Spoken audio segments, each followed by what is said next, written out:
வாழ்க தமிழ். எனதருமை ஆசிரியர் பெருமக்களே, ஆசிரியர் தகுதி தேர்வு எழுத இருக்கின்ற நீங்கள் தன்னம்பிக்கையோடு எழுதுவதற்காக இந்த இலக்கணம் பற்றிய அடிப்படை அந்த கருத்துக்களை உங்களுக்கு நான் பகிர்ந்து வருகிறேன். இதுவரை 5 பாடங்கள். அதில் 5வது பாடத்தில் எச்சம், வேற்றுமை தொடர், இணைச்சொற்கள் ஆகியன பற்றி கூறியிருந்தேன். இன்றைக்கு பாடம் எண் 6, புணர்ச்சி இலக்கணம். நிலைமொழியின் இறுதி எழுத்தும் வருமொழியின் முதல் எழுத்தும் இணைவது புணர்ச்சி. உதாரணமாக, நிலைமொழி என்றால் என்ன, வருமொழி என்றால் என்ன என்று பார்த்தால், சிலை கூட்டல் அழகு என்று வைத்துக்கொண்டால் 2 சொற்கள் புணரும்போது சிலை என்பது நிலைமொழி, முதலில் இருப்பது நிலைமொழி. அழகு என்பது வருமொழி. இதை நீங்கள் மனதில் இருத்தி கொள்ள வேண்டும். இப்பொழுது நாம் தொடர்ந்து செய்வோம். நிலைமொழியின் இறுதி எழுத்து உயிரெழுத்தாக இருந்தால், நிலைமொழியினுடைய இறுதி எழுத்து உயிரெழுத்தாக இருந்தால் அது உயிரீற்று புணர்ச்சி எனப்படும்.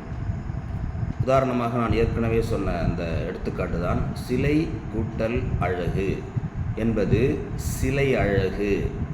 அந்த லை என்பதில் இல் கூட்டல் ஐ இருக்கிறது. இந்த ஐ என்பது உயிரெழுத்து. அதனால்தான் நிலைமொழியின் இறுதி எழுத்து இங்கே ஐயாக இருக்கின்ற காரணத்தினால் அந்த சிலை என்பது அப்படியே இருக்கும். ஆ என்ற எழுத்தானது ஏ என மாறுகிறது. சிலை அழகு. இது உயிரீற்று புணர்ச்சி. உயிரெழுத்து புணர்ச்சி அடைகிறது. அதனால் அது உயிரீற்று புணர்ச்சி. நிலைமொழியினுடைய இறுதி எழுத்து மெய்யெழுத்தாக இருந்தால் அது மெய்யீற்று புணர்ச்சி. உதாரணமாக, மண் கூட்டல் அழகு மண்ணழகு என்று மாறும். இதில் அந்த ம இன் என்பது மெய்யெழுத்தாக இருக்கிறது. ஆ என்பது யாவாக நாவாக மாறுகிறது. அதனால் மண் கூட்டல் அழகு என்பது மண்ணழகு என மாறுகிறது. அடுத்து, வருமொழியின் முதல் எழுத்து உயிரெழுத்தாக இருந்தால் அது உயிர் முதல் புணர்ச்சி என்று அழைக்கப்படுகிறது. உதாரணமாக, பொன் கூட்டல் உண்டு என்றால் வருமொழியினுடைய முதலெழுத்து உ என்ற அந்த உயிரெழுத்து இருக்கின்ற காரணத்தினால் பொன்வண்டு என்று அழைக்கப்படுகிறது. பொன்னுண்டு என்று மாறும். அதனால் இது உயிர் முதல் புணர்ச்சி. 4வதாக, இதில் வருமொழியினுடைய முதலெழுத்து மெய்யெழுத்தாக இருந்தால் அது மெய் முதல் புணர்ச்சி என்று அழைக்கப்படுகிறது. பொன் கூட்டல் சிலை பொற்சிலை.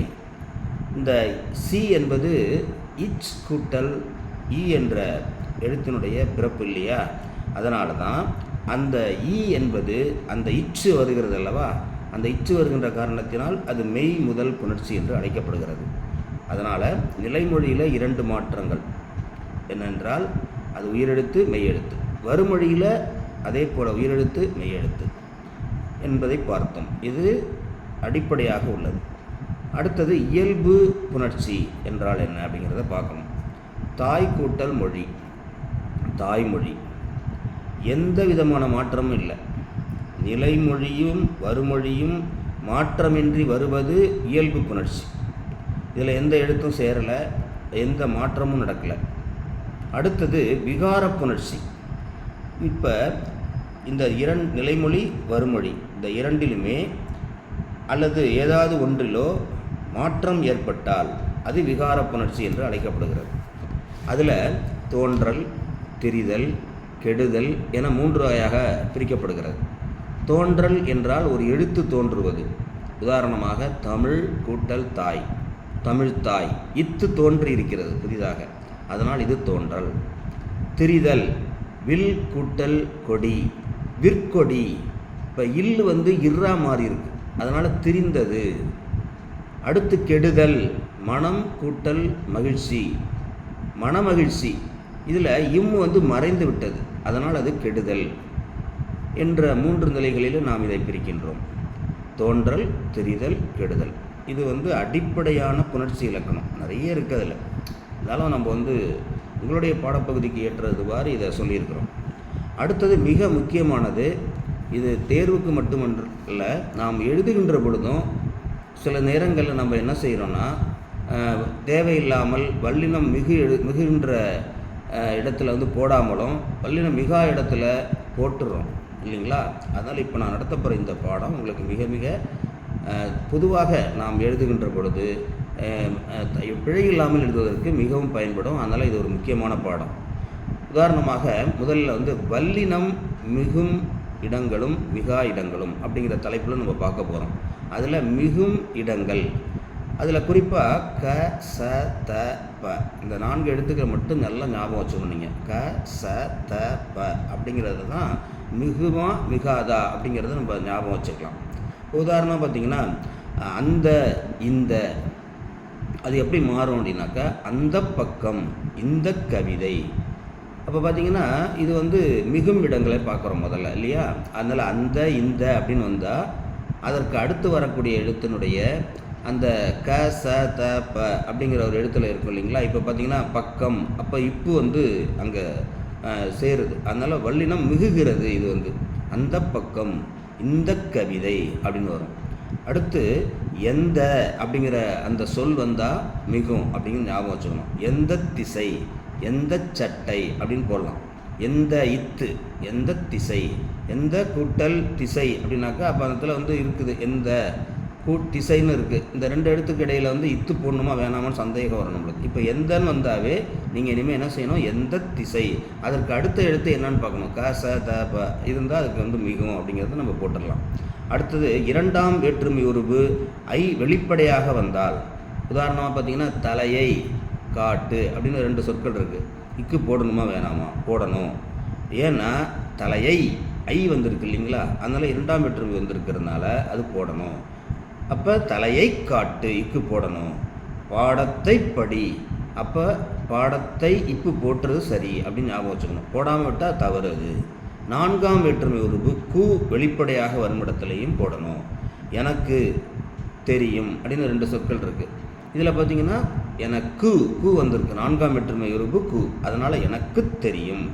அவனுக்கு பிடிக்கும் அப்படின்னாக்கா அவனுக்கு பிடிக்கும்.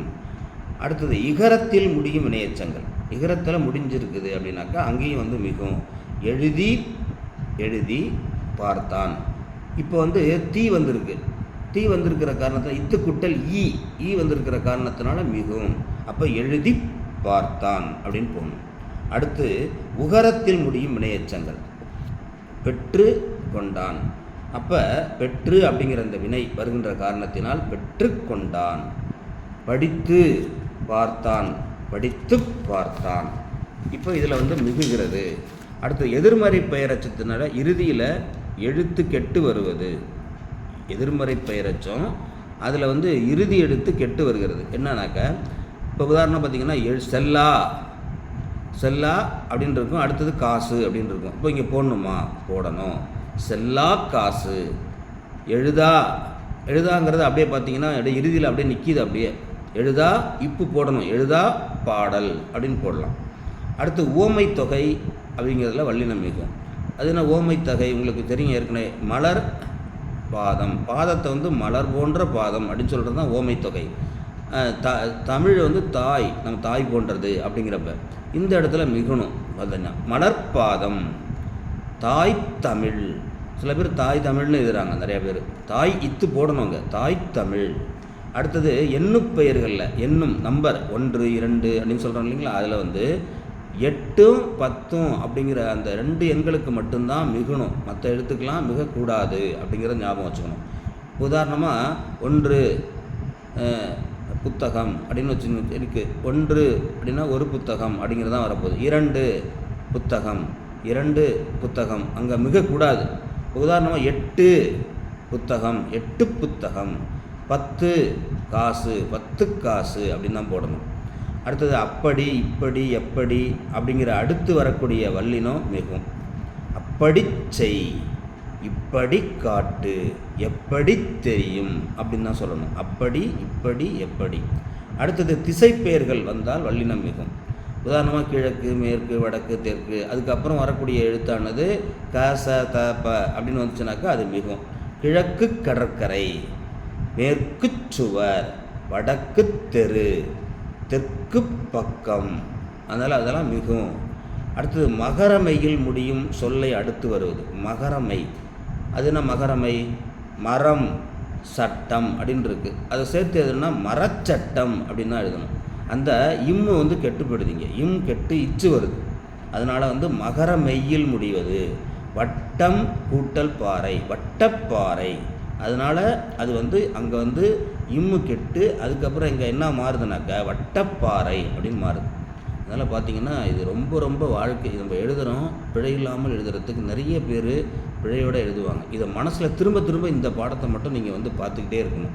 அப்படி பார்த்திங்கன்னா பிழை இல்லாமல் எழுதுறது தேர்வும் நல்லா எழுதலாம். இந்த நம்ம எழுதுகிறப்பையும் இந்த இடத்துல போடணுமா வேண்டாமா அப்படின்னு உடனே ஞாபகம் வரும். உதாரணமாக பார்த்திங்கன்னா மலர்பாதம் அப்படின்னு எழுதியிருப்பீங்க. ஓமை தொகையில் இது உடனே மலர்பாதம் அப்படின்னு எழுதணும். அதே மாதிரி இப்போ உதாரணமாக செல்லா காசு அப்படின்னு இருக்குது. செல்லா இக்கு போடணும் அப்படிங்கிறது நம்மளுக்கு தெரியும். திசை அதில் கண்டிப்பாக அதில் போடணும் அப்படிங்கிறது நம்மளுக்கு தெரிஞ்சிடும். இதுதான் வல்லினம் மிகும் இடங்கள். சில இடத்துல தேவையில்லாமல் போட்டிருப்போம், அது வல்லினம் மிகா இடங்கள்.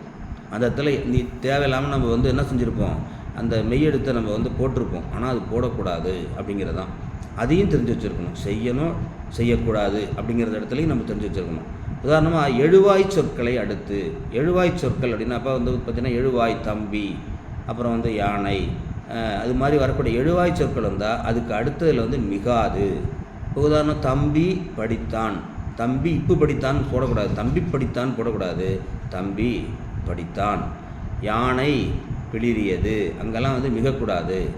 அது இது எது அப்படின்னு வச்சுங்களேன், அது வந்தது அவ்வளோதான். இது சென்றது, எது வந்தது அப்படி தான் எழுதணும். அடுத்தது பெயரச்சம், எதிர்மறை பெயரச்சம். இப்போ பார்த்திங்கன்னா எழுதிய அப்படின்னு வந்துச்சுனாக்கா அது பெயரச்சம். அதிலே எழுதாத அப்படின்னு வந்துச்சுனாக்கா எதிர்மறை பெயரச்சம் இல்லைங்களா. அதில் பார்த்திங்கன்னா எழுதிய பாடல், எழுதிய பாடல் அவ்வளோதான், அங்கே மிகக்கூடாது. எழுதாத பாடல் அப்படியே வச்சுக்கணும். இரண்டாம் வேற்றுமை உருவு மறைந்து வரும் இடத்தில், அதுனா இரண்டாம் வேற்றுமை உருவு நம்ம ஏற்கனவே சொல்லியிருக்கோம். ஐ அப்படிங்கிறது, இந்த ஐ வந்துச்சுனாக்கா அங்கே மறைந்து வருகிறது. அதுவும் இப்போ உதாரணமாக நேரடியாக வராமல் இலை அப்படின்னு வரும். இலை, இல் குட்டல் ஐ, இலை, அது மறைந்து வருகிற காரணத்தினால அப்படி சொல்கிறோம். அப்போ இலை பறித்தேன் அப்படின்னு சொல்கிறோம். இலை பறித்தேன் அப்படின்னு எழுதக்கூடாது, இலை பறித்தேன். காய் தின்றேன் அப்படி தான் எழுதணும், காய் தின்றேன். அந்த காயை தின்றேன் அப்படின்னு அங்கே மறைந்து வருது, ஆனால் அங்கே காய் தின்றேன் அப்படின்னு தான் எழுதணும். அடுத்தது உகரத்தில் முடிகிறக்கூடிய வினையச்சங்கள், உகரத்தில் முடியுது. தின்று, இப்போ பார்த்திங்கன்னா ஈர்க்கூட்டல் ஊ, உகரத்தில் முடியுது, அது வினையச்சம் தின்று. அப்போ தின்று, அப்புறம் தீர்த்தான் அப்படின்னு இருக்குது, தின்று தீர்த்தான் அவ்வளோதான். செய்து பார்த்தாள், செய்து பார்த்தாள் அவ்வளோதான், இப்போல்லாம் போடக்கூடாது. அடுத்தது வினைத்தொகையில் வரக்கூடிய போது எழுது பொருள், எழுது பொருள் அப்படின்னு போடக்கூடாது, எழுது பொருள். சுடு சோறு, அது சுடு அப்படிங்கிறது வினைத்தொகை, அதனால் சுடு சோறு அங்கே மிகக்கூடாது. அடுத்தது படி என முடியும் சொற்கள். உதாரணம் பார்த்திங்கன்னா எழுதும்படி, அதே போல் பாடும்படி. இந்த இடத்துல நல்லாவே தெரியுது நம்மளுக்கு. இது இலக்கணமே நம்ம பார்க்க தெரியலனா கூட நம்ம இப்படி தான் எழுதும்படி பாடும்படி அப்படி தான் எழுதுவோம். உம்மைத்தொகை, உம்மைத்தொகை அப்படிங்கிறது என்னன்னாக்கா தாய் தந்தை. உம்மை தாய் தந்தை, தாயும் தந்தைங்கிறது எண்ணுமை ஆகிடும். ஆனால் இந்த உம்மை தொகையில் இங்கே மிகக்கூடாது, அதனால் தாய் தந்தை. வெற்றிலை பாக்கு, வெற்றிலையும் பாக்கும் அப்படிங்கிற அந்த எண்ணுமையை குறிக்குது, ஆனால் வெற்றிலை பாக்கு அப்படின்னு இருந்தால் மிகக்கூடாது. அடுத்தது இப்படி நாம் மிகுகின்ற இடங்கள், மிகாத இடங்கள் ஆகியவற்றை சிறப்பாக இன்றைக்கு நம்ம பார்த்தோம். இது தேர்வுக்கு மட்டுமன்றி நாம் எழுதுவதற்கும் மிகவும் பயனுள்ள வகையில் அமைகிறது. இப்பொழுது ஏறக்குறைய இந்த முதலில் ஒரு குறிப்பிட்ட பகுதியில் ஒரு வினாத்தாள், நீங்கள் அந்த வினாத்தாள் உங்களுக்கு அனுப்பப்படும். அந்த வினாத்தாளில் நிறைவு செய்து, அதை நிறைவு செய்த உடனேயே உங்களுக்கு அது மதிப்பெண் தானாகவே தந்துவிடுகின்ற விதத்தில் தயார் பண்ணியிருக்கிறோம். அது விரைவில் உங்களுக்கு தரப்படும். அதை நீங்கள் எழுதிக்கலாம். நீங்கள் செய்ததை ஒரு தடவை தான் செய்ய முடியும். அந்த செய்த உடனேயே அந்த உங்களுடைய பெயர், அந்த அதே போல் உங்களுடைய அந்த ஜிமெயில் ஐடியை நம்ம போட்டிங்கன்னா எனக்கு உடனே வந்துடும். நீங்கள் எவ்வளோ மார்க் வாங்கியிருக்கீங்க, என்னென்ன தப்பு பண்ணியிருக்கீங்க அப்படிங்கிறத எனக்கு உடனே வந்துடும். ஆனால் ஒரு தடவை தான் அந்த தேர்வு மாதிரி எழுத முடியும். நீங்கள் தனியாக உட்காந்து ஒரு 10 நிமிஷம் செலவு பண்ணிங்கன்னா 5 நிமிஷம் போட்டிருக்கோம், அதில் 10 நிமிஷத்தில் நீங்கள் எழுதிடலாம். அந்த 10 நிமிடங்களில் நீங்கள் என்ன எழுதுறீங்க அப்படிங்கிறத நீங்கள் அனுப்புனீங்கன்னா எனக்கு வரும். அது திரும்பவும் உங்களுக்கு அதிலேயே வந்து சரியான விடையும் காண்பிக்கும். அது மாதிரி தயார் பண்ணியிருக்கிறோம். இதுபோல் அடுத்தடுத்து உங்களுக்கு நாம் இப்பொழுது இருக்கக்கூடிய அறிவியல் தொழில்நுட்பத்தையும் பயன்படுத்தி உங்களுக்கு பயன்படுகிற வகையில் நாங்கள் உங்களுக்கு உதவ தயாராக இருக்கோம். நீங்கள் என்ன செய்யணுன்னா, நீங்கள் படியுங்கள், பயனடையுங்கள், பகிருங்கள். அதுதான் ரொம்ப முக்கியம். இன்னும் நிறைய பேரை போய் சென்றடையணும் அப்படிங்கிறது தான் என்னுடைய விருப்பம். தொடர்ந்து நீங்கள் இதை பாடங்களை பாருங்கள். இப்போ இன்றைக்கு 6வது பாடம் என்றால் 5வது பாடத்தில் என்ன சொல்லியிருக்கோம் அப்படிங்கிறத நம்ம சொல்லியிருக்கோம். முதல் பாடத்திலிருந்து பார்க்காதவர்கள் அந்த பாடத்தை பார்த்து விடுங்கள் என்று சொல்லி மீண்டும் அடுத்த பாடத்தில் சந்திப்போம். விரைவில் உங்களுக்கு வினா ஏற்பாடு, முதல் தேர்வு இப்போ நம்ம நடத்தியிருக்கிற அந்த இலக்கணத்தில் பாதி பகுதியில் ஏறக்குறைய உங்களுக்கு வினாக்கள் உங்களுக்கு வந்து தரப்படும். அதுவும் அரசு இந்த தேர்வு எப்படி இருக்குதோ, நடத்துகிற தேர்வு எப்படி இருக்குதோ அதே அடிப்படையில் தரணும் அப்படிங்கிறதுக்கான முயற்சிகளை பண்ணிகிட்டு இருக்கோம். அது சரியாயிடும். அந்த இதை வந்து நாங்கள் அனுப்புவோம். தனிப்பட்ட முறையில் யாராவது தேவைன்னாக்கா அந்த புலனை எண், என்னுடைய எண் வந்து 944384843116 அப்படிங்கிற அந்த புலனத்தில் தொடர்பு கொண்டீங்கன்னா உங்களுக்கு தனியாக கூட நான் அந்த இதை வந்து நம்ம அனுப்ப தயாராக இருக்கேன் என்று சொல்லி விடைபெறுகிறேன். நன்றி. மீண்டும் அடுத்த பாடத்தில் சந்திப்போம். வணக்கம்.